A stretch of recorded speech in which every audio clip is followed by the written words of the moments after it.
hello, and welcome back to the Motivating Force, everybody.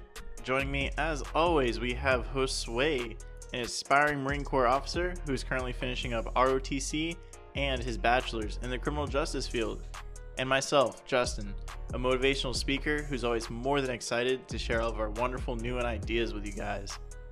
On this wonderful Monday morning, I do have a very proud announcement to make to you guys, and that is I am a new father.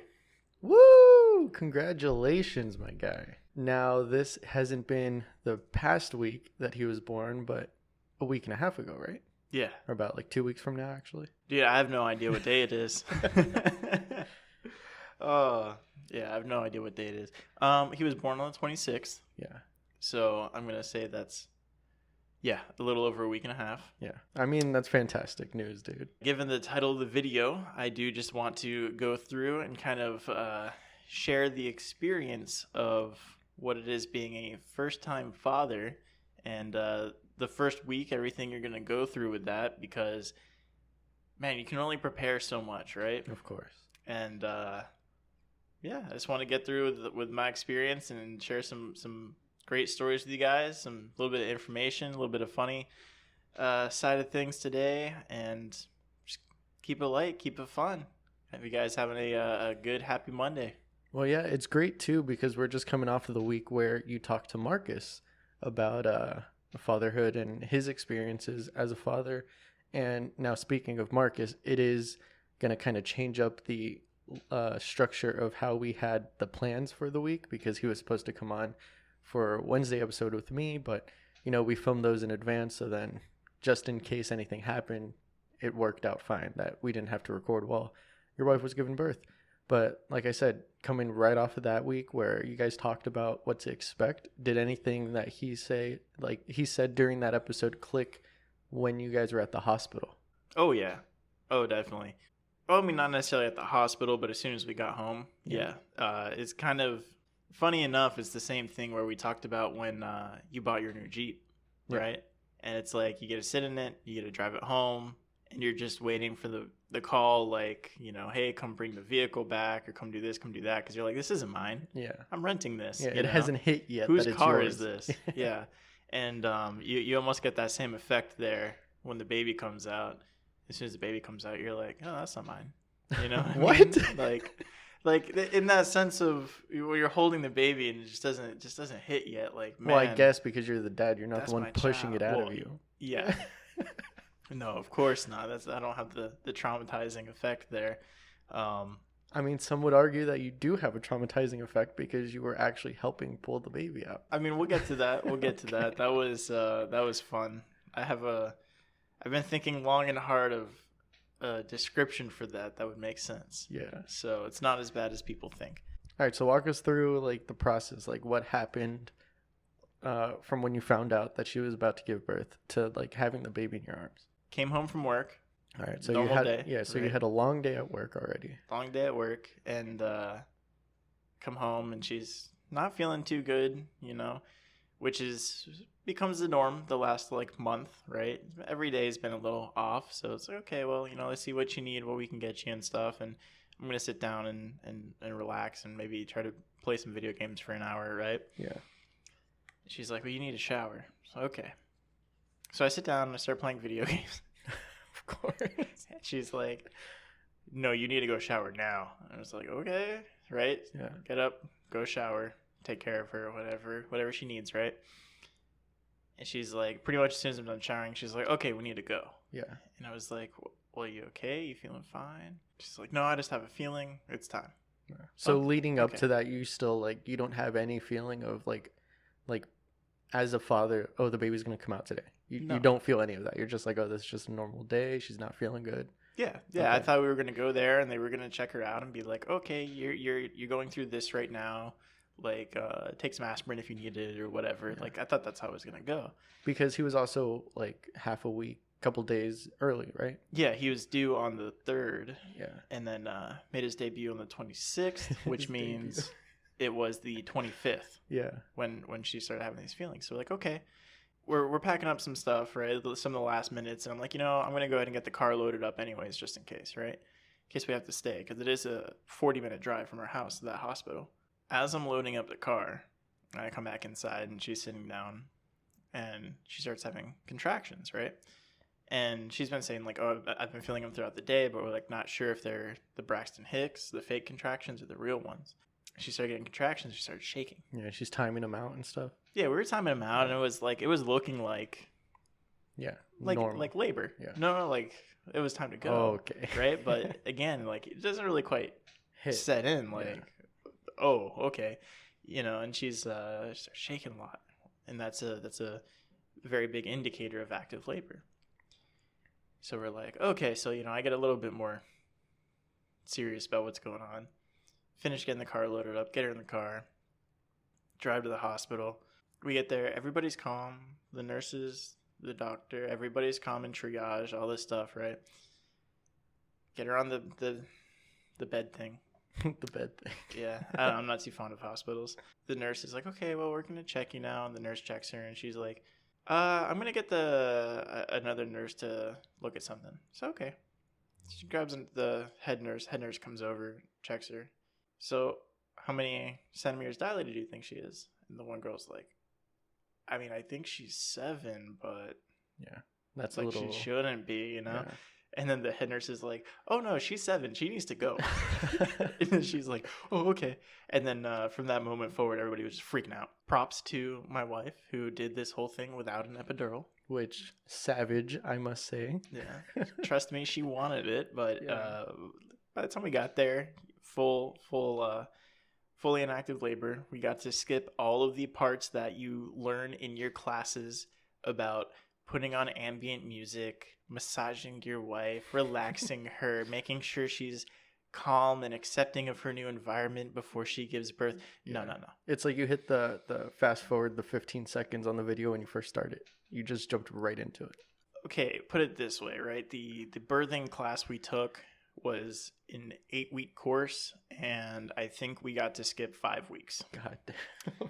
And the last week was aftercare after the baby's born. Yeah. So really on this 8-week course, there was only 2 weeks that actually applied to us. Yeah. Because by the time we got to the hospital, she was already in active labor. Yeah.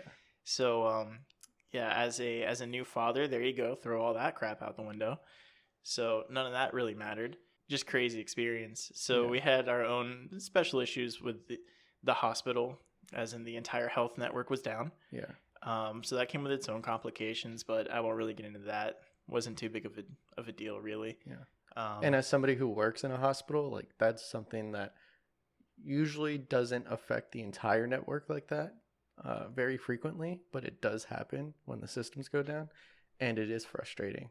Yeah. So for you to get there and like the roll of the dice was as unfortunate as it was. Everything did take twice as long to get, but on the flip side of that, you could see the frustration in the nurses and the doctors. So, it was, as much as it was with taking twice as long to get things, it was also comforting knowing that the people who are working with us actually care. Yeah, they really did care because they wanted to make sure everything got done. Yeah, because that was their frustration. They were sharing in our frustration of not being able to get things because you can't scan a barcode. Yeah. And they're like, that's ridiculous, But that's long story short on that end. The great thing about having a baby in the middle of the pandemic is during a pandemic, everybody's short-staffed. Yeah. And everybody's pregnant. And this is great. How? So the great news of that is on the delivery, we've had the doctor and one nurse.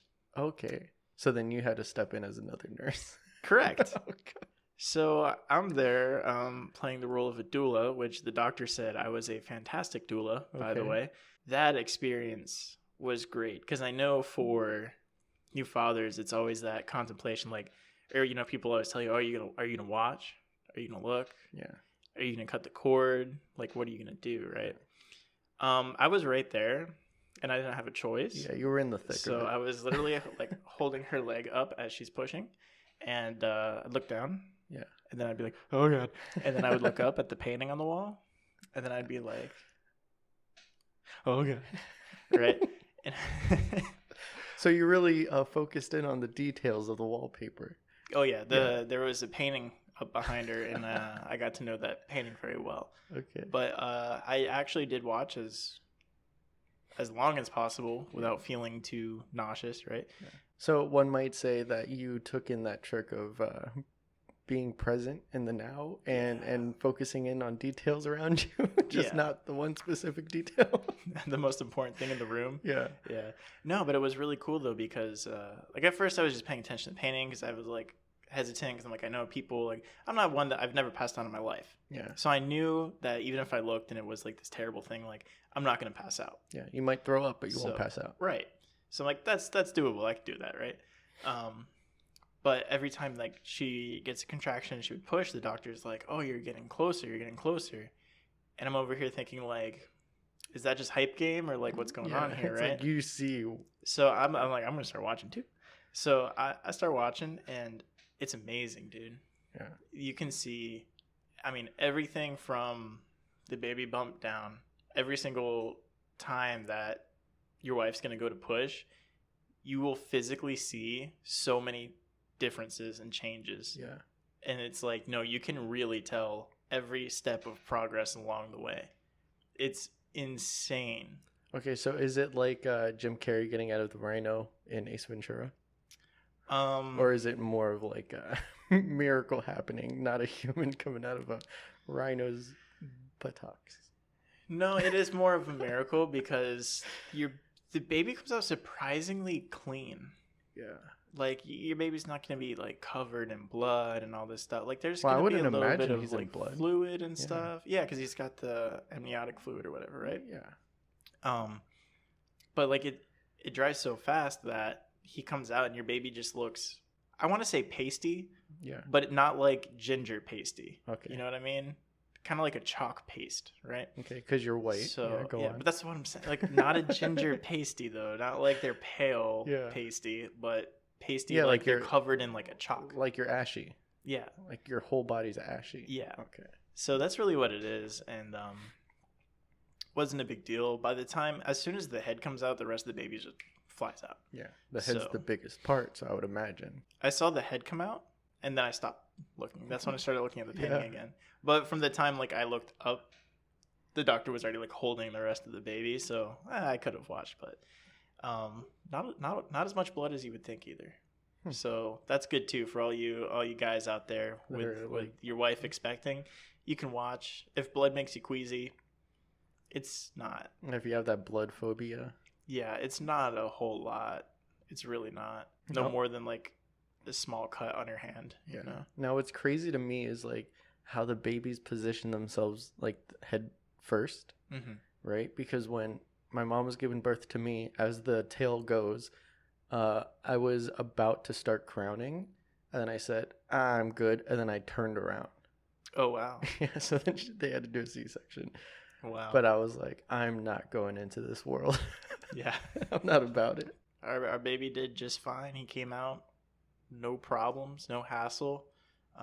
We said thank God because no epidural. Yeah. So active labor for her was about 5 hours, and which is pretty quick. And that's cool too, because I remember you guys were talking about how she was thinking about doing like a water birth or a home birth, if like you guys had to wear masks and all that extra steps and mumbo jumbo. Yeah.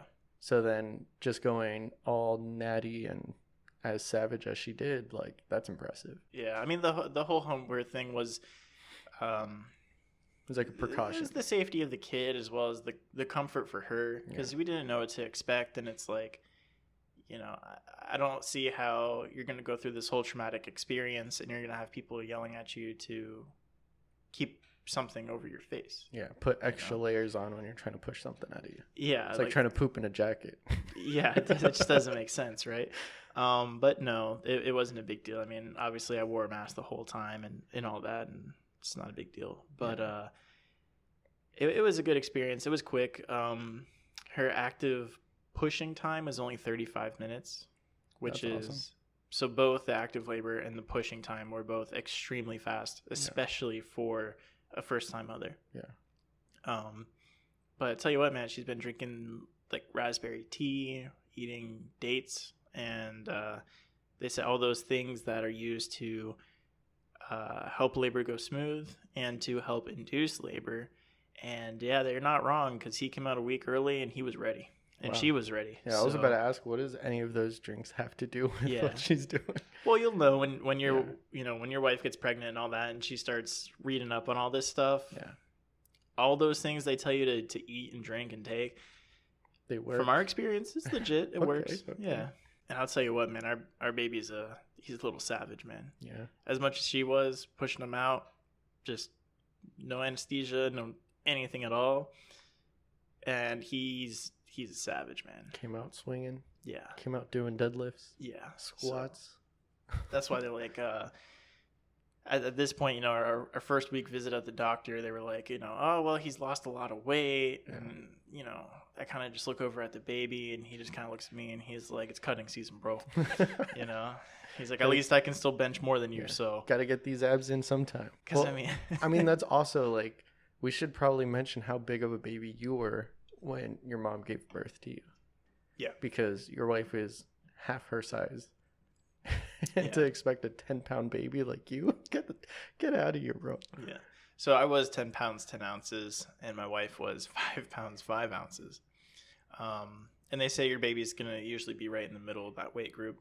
And our baby came out 6 pounds, 10 ounces. Yeah. So, he was a little bit on the lighter side even for that. But, I can tell you now my wife is super happy. She was not pushing out a 10-pound baby. And then I saw her today, and I was like, wow, it looks like you lost a lot of weight. And the first thing she does is tell me how bad my haircut is. Yeah, I know. Because we can't notice. You can't. I cut all my hair off. Yeah. Anyway, this isn't about me. I was going to say, man, you wore a hat to cover it up. Why? Yeah, dude, I always wear hats. You don't even have to brush it now.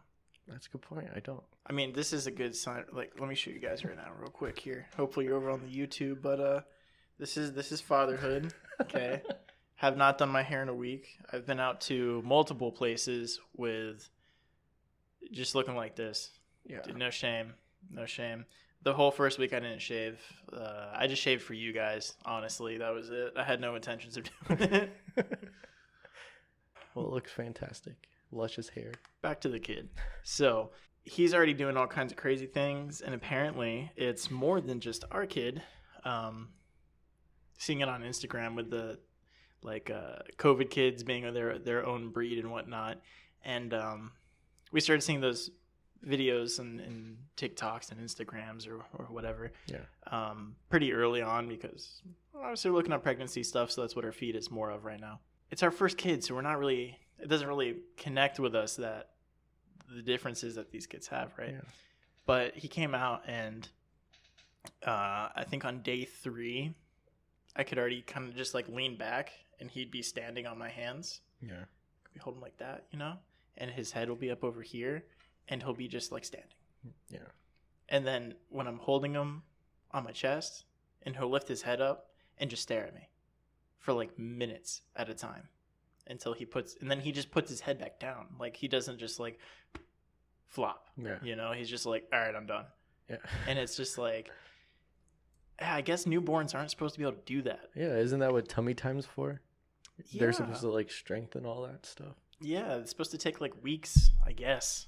I don't know. It took him days. That's crazy though. And I mean, that's the change of the generation. We're getting away from this Gen Z and we're going into new COVID babies, and maybe they're stronger and more, what's the word? Resilient. Maybe that's foreshadowing for a future episode, but right. There you go.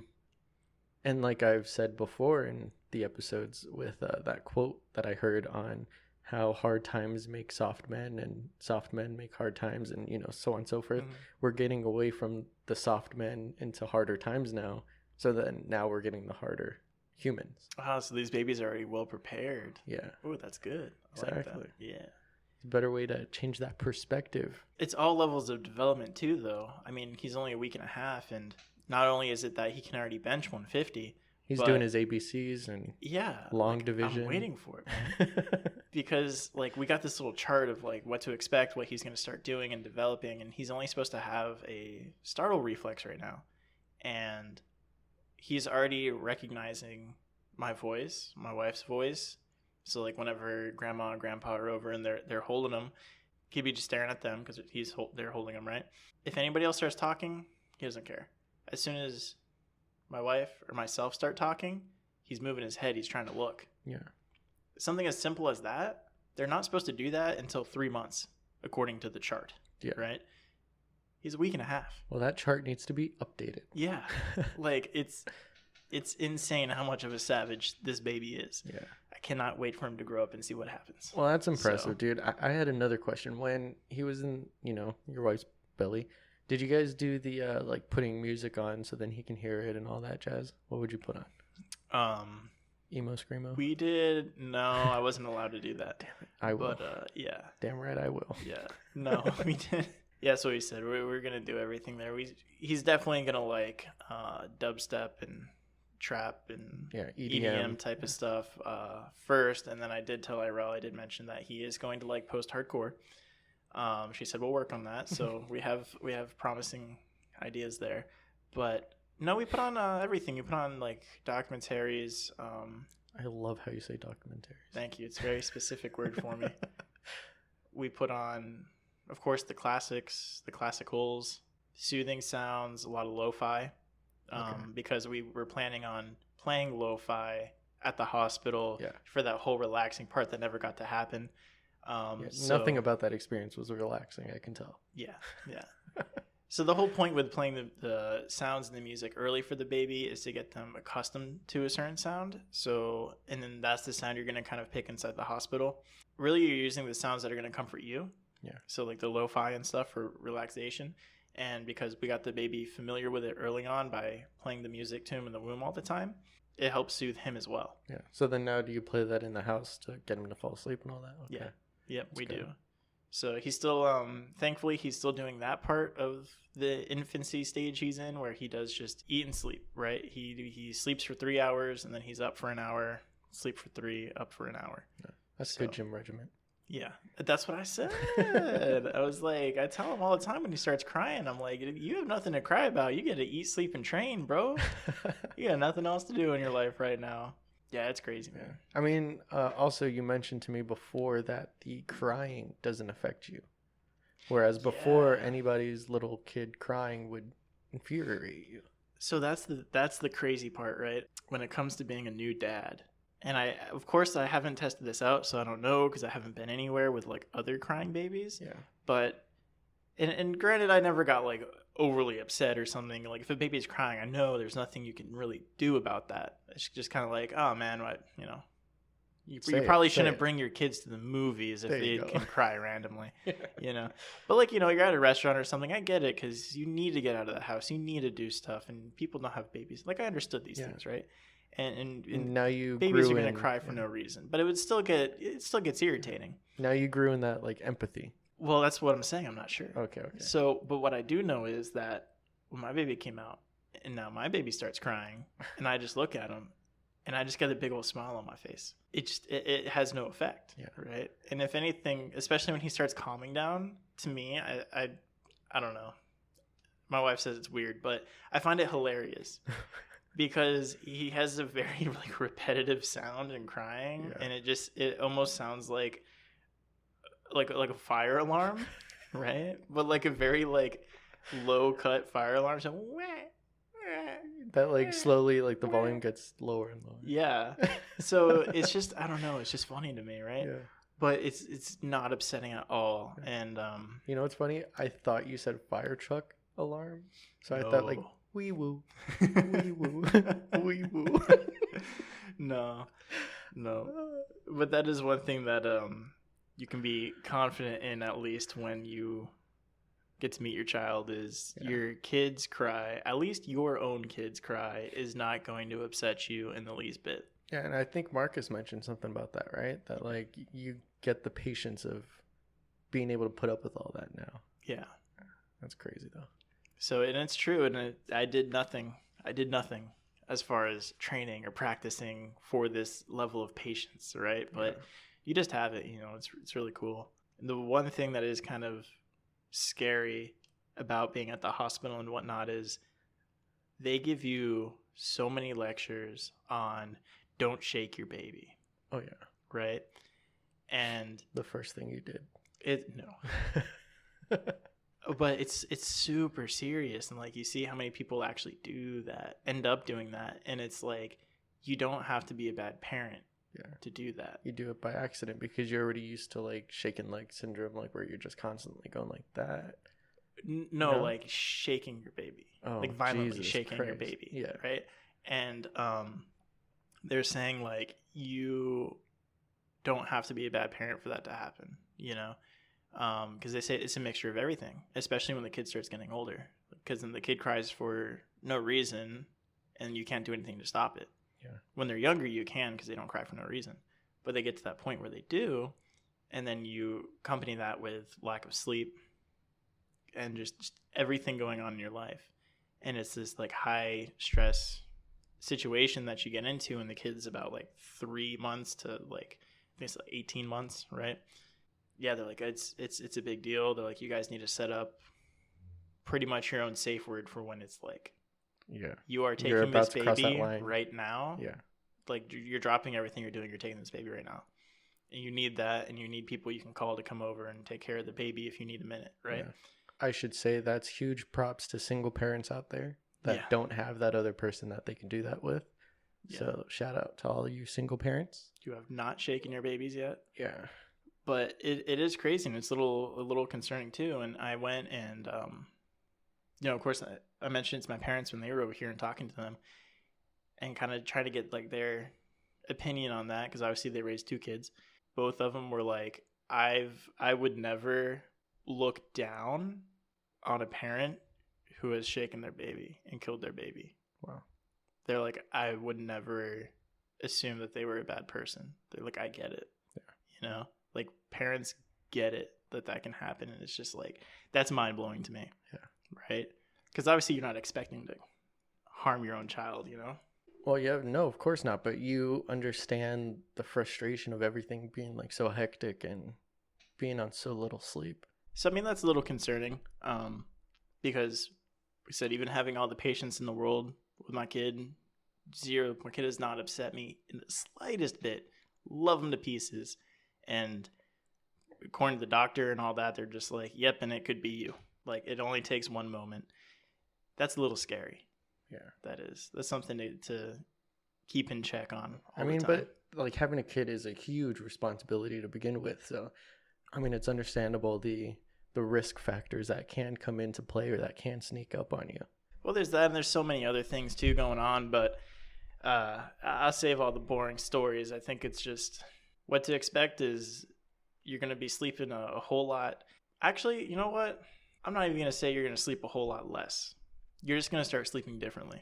Yeah. Especially, and this, unfortunately for the moms, you are going to start sleeping a whole lot less, because with the newborns, especially if he's hungry, there ain't nothing dad can do. Yeah, especially if you're breastfeeding. Yeah. So, but for the dads, you're going to sleep 8 hours a day. It just won't be in one stretch. Of course not. So you're going to sleep 3 or 4 times to get your 8 hours, but you get it. And it's a learning curve. Yeah, when you said differently, I immediately imagined the picture that your wife sent me of you sleeping on the couch with like a paper plate with a sandwich on it that you were balancing with like your chest and your chin, and you were knocked out. Yeah. Yeah, that was amazing. Yeah, that was different. That's for sure. Different. But you will get it in. You will get your sleep time in, and you will have a great time. I mean, the baby learns a schedule pretty quick. Yeah. So, and you'll fall into that schedule. Even though he wakes up every 3 hours, it's like clockwork. And as soon as you mess it up, you'll know, because your baby's going to be fussy as hell about it. So, to end this episode, I want to just say again, congratulations to you and your wife. She's a savage, and you are crazy for being a doula. Like, I can't imagine that, but I'm sure if that happens for me and I have to step up, I'm sure I would do the same thing. So hearing your experience is, I'm sure, helping other people as well that are expecting, and it gives them like good news to look into for their future, and again, congratulations, man. Is there anything else you want to give as advice to people that are expecting or people that are planning on having kids in the future as the perspective of a father? Yeah, there's one last piece of advice I want to give, and this is for labor.